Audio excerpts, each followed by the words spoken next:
Hey friends, welcome to FxYogi. In today's video, let's learn how to use currency crosses to trade the majors.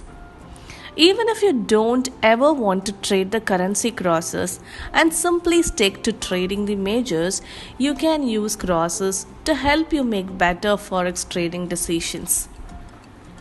Here is an example.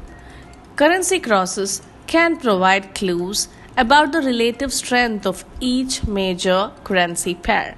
Let's say you see a buy signal for Euro USD and GBP USD, but you can only take one trade. Which one do you take? Simply looking at your crystal ball and guessing is not likely to result in the right answer. To find the right answer, you would look at the Euro GBP cross. If Euro GBP is trending downward, this indicates that the pound is relatively stronger than the euro at the moment.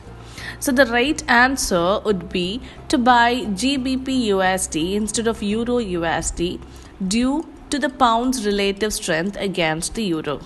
Since the euro is weaker relative to the pound, if it proves to strengthen against the US dollar, it is likely to strengthen less than a pound. If the US dollar weakens across the board, GBP USD, you would make more pips since it would rally higher than Euro USD. So GBP USD is the better trade.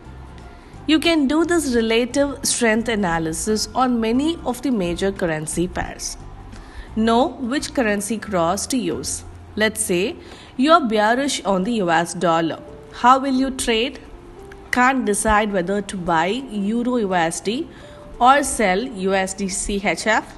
Look at Euro CHF. Can't decide whether to buy USD CHF or USD JPY? Look at CHF JPY. Can't decide whether to buy Euro USD or sell USD JPY? Look at Euro JPY. Can't decide whether to buy GBP USD or sell USD CHF? Look at GBP CHF. Can't decide whether to buy GBP USD or sell USD JPY? Look at GBP JPY. So always remember, looking at currency cross pairs could give you an idea of the relative strength of a particular currency.